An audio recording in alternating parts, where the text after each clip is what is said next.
जुआ सट्टा से धर्म का नाश। दोस्तों, कहानी को लाइक और सब्सक्राइब जरूर करें, आप सबकी मेहरबानी होगी। और फेसबुक वाले इसे फॉलो जरूर करें। जुआ सट्टा से धर्म का नाश, ये कहानी है। एक सुंदर स्वच्छ जलपूर्ण सरोवर था, किंतु दुष्ट प्रकृति के लोगों ने उसके समीप अपने अड्डे बना लिए थे। सरोवर के एक कोने पर वेश्याओं ने डेरा बनाया था, दूसरे कोने पर मदिरा बेची जा रही थी, तीसरे कोने पर मांस बेचने वाले की दुकान थी और चौथे कोने पर जुआरियों का जमघट पासे लिए बैठे थे।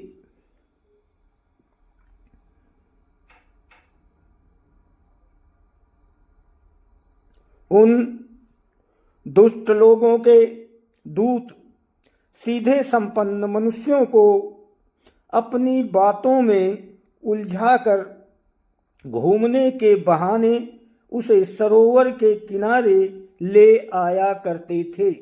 एक दिन इसी प्रकार एक धनी सदाचारी व्यक्ति को एक दुष्ट वहां ले आया। उसने अपनी लच्छेदार बातों का प्रभाव उस धनी व्यक्ति पर जमा लिया था।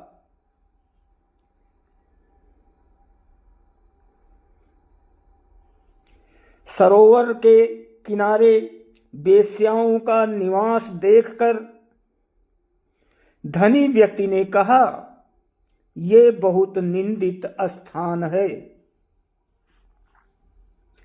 अच्छे व्यक्ति को यहां नहीं ठहरना चाहिए।"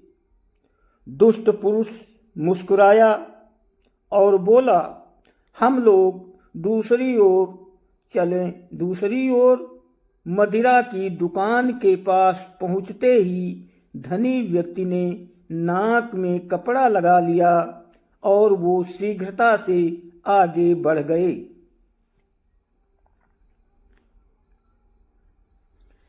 यही बात मांस की दुकान पर पहुंचने पर भी हुई, किंतु जब वो कुएं के अड्डे के पास पहुंचे, चौथे कोने पर, तब उस दुष्ट पुरुष ने कहा, "हम लोग थक गए हैं, यहाँ थोड़ी देर बैठकर खेल देखने में तो कोई दोष नहीं है।"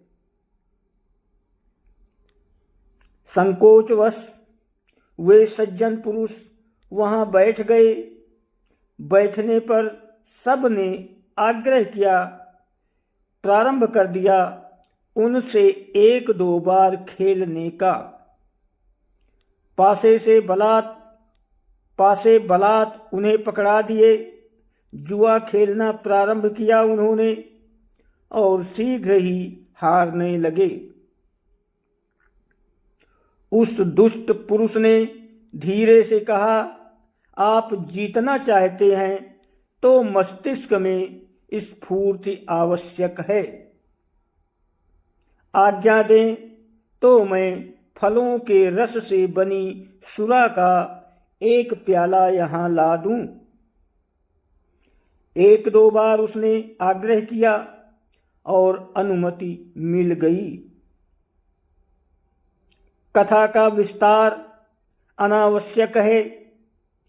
सुरा के साथ अनिवार्य होने के कारण मांस भी मंगाना पड़ा और जब मदिरा ने अपना प्रभाव जमाया, वेश्याओं के निवास की ओर जाने के लिए दूसरे के द्वारा प्रेरणा मिले, ये आवश्यक नहीं रह गया। जुआ ने सब पाप करा दिए जिनसे अत्यधिक घृणा थी। जब धन नष्ट हो गया, इस दुर्व्यसन में पड़कर तो चोरी करने लगा। वही व्यक्ति जो कभी सज्जन था, निर्लज्ज हो गया। वो अपने मान सम्मान की बात ही भूल गया। ये दृष्टांत है जिसे एक सत पुरुष के प्रवचन से मैंने सुना है। घटना सत्य है या नहीं मुझे पता नहीं, किंतु जुए के व्यसन में पड़कर धर्मराज युधिष्ठिर ने अपना सर्वस्व खो दिया था। महारानी द्रौपदी तक को दांव पर लगाकर हार गए। ये तो सर्वविदित ही है। राजा नल भी जुए के कारण नशे में सर्वस्व हार गए थे। वो घटना देना अच्छा है। निषाद नरेश नल ने दमयंती से विवाह कर लिया था। दमयंती से विवाह तो इंद्र, अग्नि, वरुण और यम भी करना चाहते थे, किंतु जब उन्हें निश्चय हो गया कि दमयंती का नल के प्रति दृढ़ अनुराग है यानी प्रेम है, तब उन्होंने इस विवाह की अनुमति दे दी और नल को बहुत से वरदान भी दिए। किंतु कलयुग को इस घटना में देवताओं का अपमान प्रतीत हुआ। उसने राजा नल से बदला लेने का निश्चय किया और वो नल के पास पहुंचा।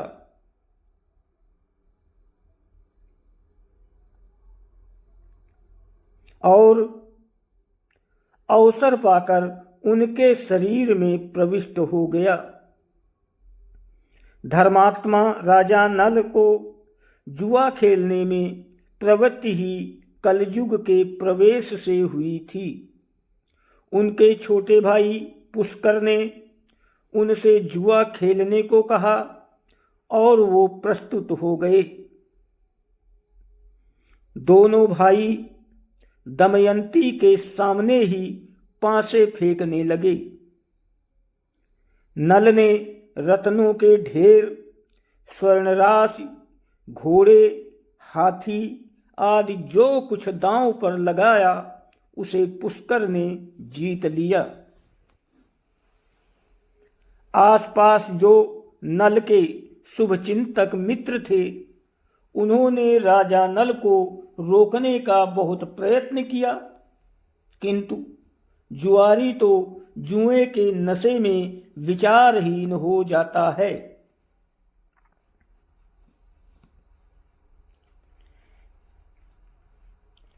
राजा नल ने किसी की बात पर कोई ध्यान नहीं दिया।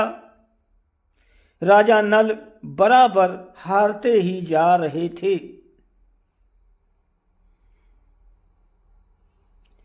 ये समाचार नगर में फैल गया।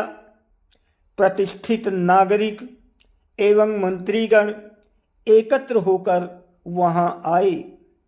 समाचार पाकर रानी दमयंती ने प्रार्थना की, महाराज, मंत्रीगण एवं प्रजाजन आपका दर्शन करना चाहते हैं, कृपा करके उनकी बात तो सुन लीजिए।